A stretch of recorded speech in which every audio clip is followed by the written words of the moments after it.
Paul Pasolka, IB Masters Learning Center at ibmasters.com, and today we're going to look at the 20th question from the March 2022 SAT. This is section 3, number 20. And it reads, one solution to the given equation can be written as x equals 5 plus the square root of n, where n is a constant. What is the value of n?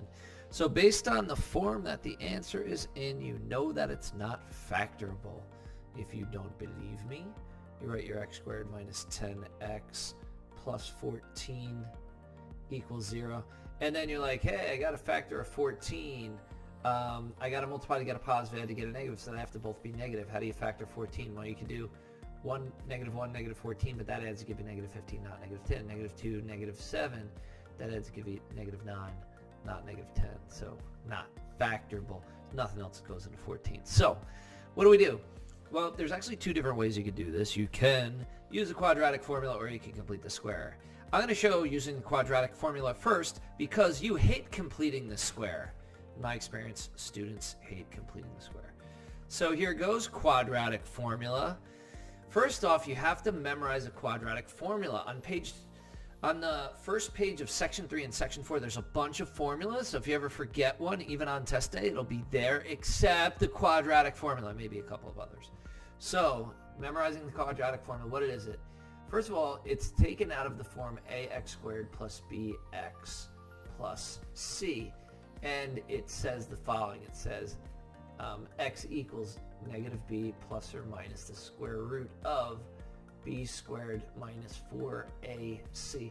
The whole thing goes over 2a. So first off, we want to establish what our a or b and our c are. So what's my a here? Well, a is whatever's attached to x squared. As you can see, I'm working off of this on the right. And there's nothing attached to x squared. So how many x squareds do I have if I have no coefficient? If I have nothing attached to x squared, I have one of them. What's my b here? Notice b corresponds with negative 10. b equals negative 10. And what c correspond with? C corresponds with a positive 14. And now I am ready to roll.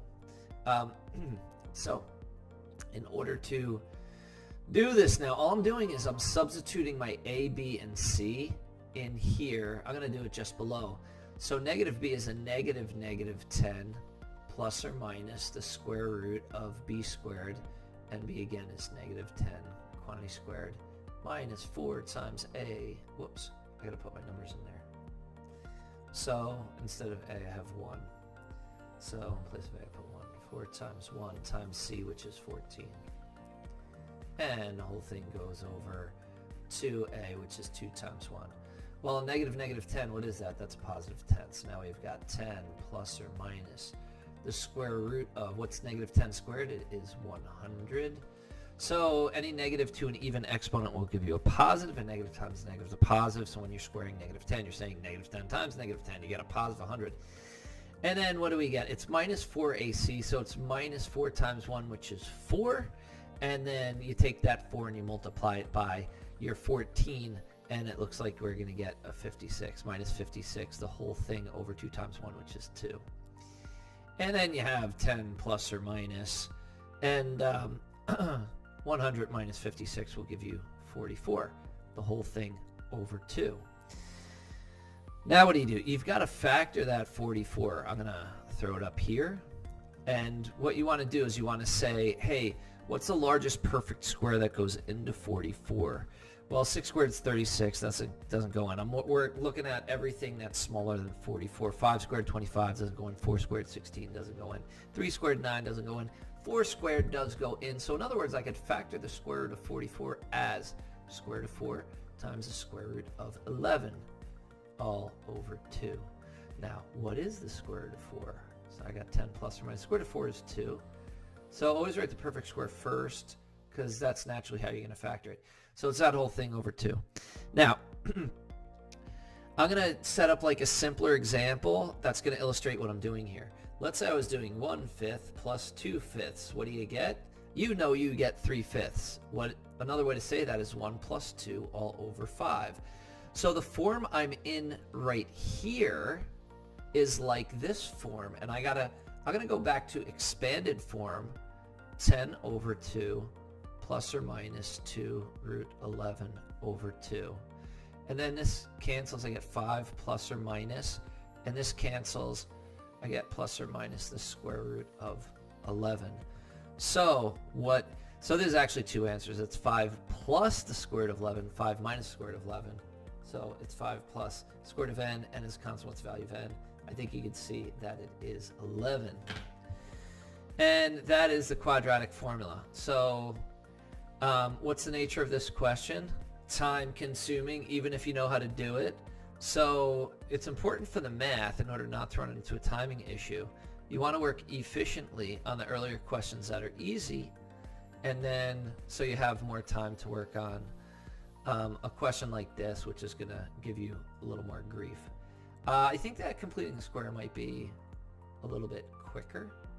So let's do that. First thing, to complete the square, you do x squared minus 10x, and all I'm going to do is subtract 14 from both sides, minus 14. So you want to bring your c in the form of ax squared plus bx plus c. You want to put your c on the other side. So that equals negative 14. Now, in order to create a perfect square on my left, what I've got to do is I've got to go b over 2 quantity squared. And once again, remember, you're in the form ax squared plus bx plus c. And so we've got x squared minus 10x. And then what's our b here? Notice b is what's attached to x. Negative 10 is attached to x. Negative 10 over 2 is negative 5. So then we've got negative 10 over 2 quantity squared. Parentheses, PEMDAS, parentheses first. Negative 5 squared, you get 25. Plus 25. If I add it to the left, I also add it to the right. Negative 14 plus 25. And now, now you could think, hey, what are two things that multiply to give you a positive 25 and add to give you a negative 11? And you write your 25 over here and you factor it all out. But here's a shortcut. Just take half of the middle. What's half of negative 10? It's negative 5. So this is x minus 5 quantity squared equals 11. All right. Now, if you didn't just know that, you should just know that. Well, you probably don't know that, but know it from now on. Otherwise, if you're taking a 25 and you're factoring it, what you always want to do is factor from the square root. That's going to make it easier. We need two numbers out of multiply to give you a positive and add to give you a negative, so you know you both got to be negative. And negative 5 and negative 5 add to give you negative 10. And and multiply to give you a positive 25. So it's factored as x minus 5 times x minus 5. In other words, x minus 5 quantity squared. So in order to complete the square, what's our next step? We take the square root of both sides. And this turns into x minus 5 equals the square root of 11. It's saying over here x equals what? So in order to see what x equals, I add a 5 to both sides. And by the way, it would be a plus minus, but for all intents and purposes here, we're going to get our answer this way. Equals 5 plus the square root of 11. And again, I think that completing the square actually is a little less time consuming, but I know you hate that, so I showed it second, so you probably cut out of the video by now. Thank you for joining us today. If you like this video, click like. You can share it with someone who has difficulty completing the square or using the quadratic formula. Make sure you memorize it.